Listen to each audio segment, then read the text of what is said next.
Okay, so the aerial is out now, and you can see that obviously it didn't come apart quite the way it should, and this is what I'm left with. So it has been taken out before. There was a lot of like some sort of tiger seal on there, but yeah, so the nut didn't come off, it was seized. Put a vice grip on the actual antenna housing itself. That came apart from the main retaining ring, but luckily when I tried to lift the ring slightly to get a grip, it actually snapped, and then basically I just went around the rest of the edges until it all sort of snapped apart. It was quite brittle, and it was able to then be pushed through.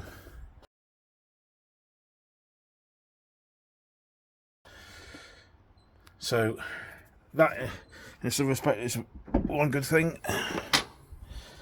So it's all out, as you can see. That's the remains of the top ring that used to fit on there. So that's off. Well, here's the new one. So what we'll do now is we'll get this installed. Just take that out because I need to do a reference for the threads. The aerial I've got has a different thread adapter, so it doesn't fit into there. So I'm going to try and get another aerial again now with some proper adapters. So I'm going to measure up this bolt because that's the correct thread, and do a bigger search on eBay. So what I'll do now is I'll try and find some sealant that I can put on the roof hole, and then we can get that installed. And I've already did a test fit of that connection to that one there, and that all seems to fit perfectly. So hopefully I should have this up and running.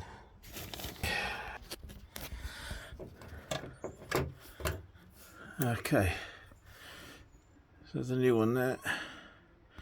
As always, we'll do a bit of a test fit. Let's stick that into there. Wire has to go down to the middle of the channel. The bolt will go over that.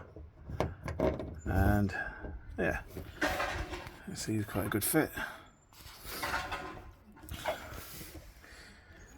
So what we'll do is we'll get some sealant now applied to there, and we'll put that in place and then get it tightened down. Happy days.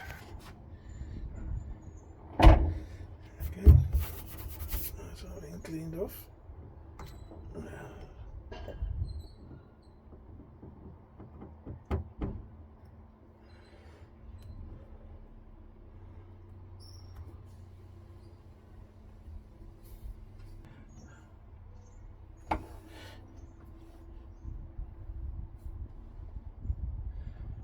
See that we can clean off in a bit. Get some decrease on it. That looks pretty central to me.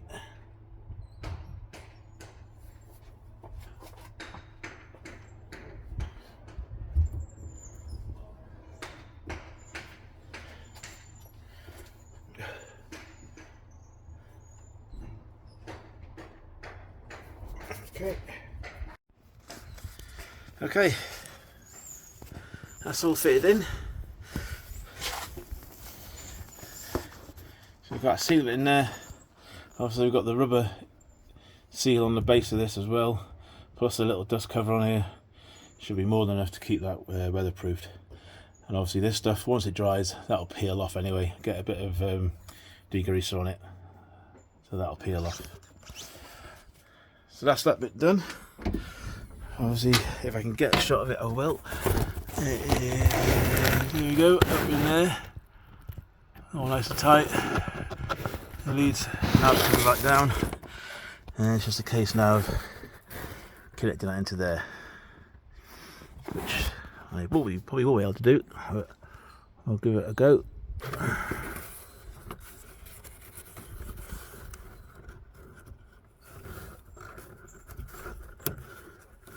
There we go. So that's all now connected. And tuck that back into its retaining clip. There we go. What I'll do, I'll put a little bit of insulation tape around this just so it keeps it neat and tidy. Obviously this roof's going to come out, so that's another one done.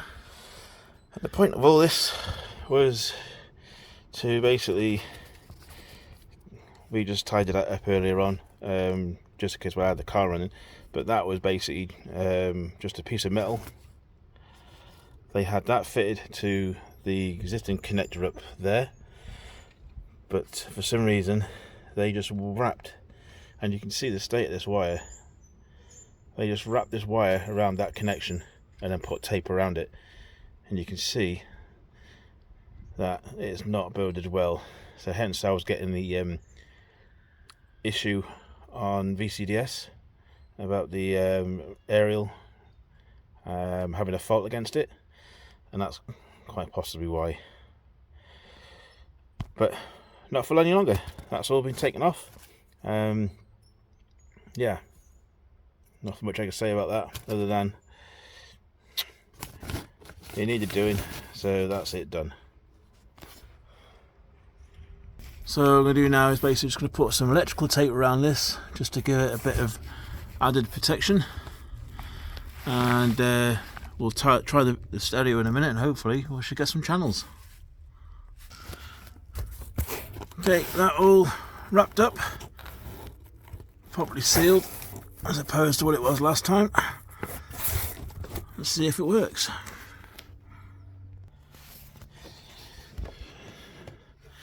So I can't actually get to open the actual door at the moment, so I'm using my trusty little stick.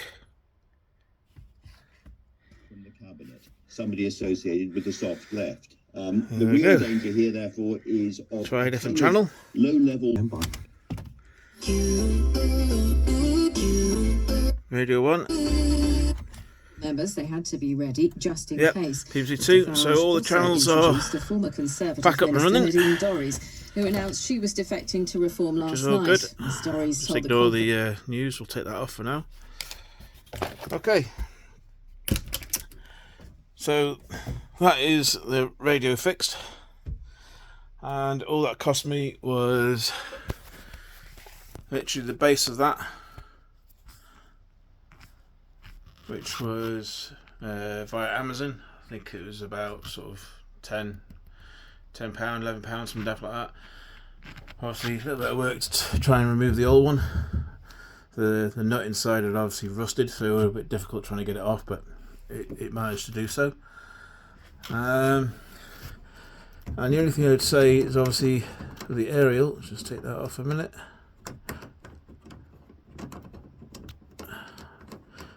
We'll get there in a second. There we go. So the aerial threads themselves are 6mm, and you get a handy little adapter,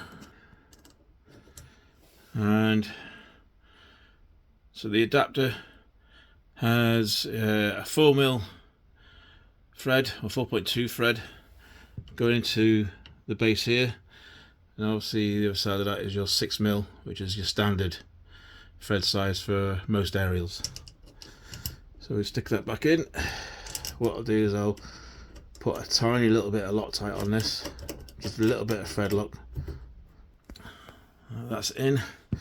Obviously our aerial, what I'll do is I'll put that on, but as is, so at least if the aerial gets damaged again, we can take the aerial off, and at least that adapter will still be in the main housing.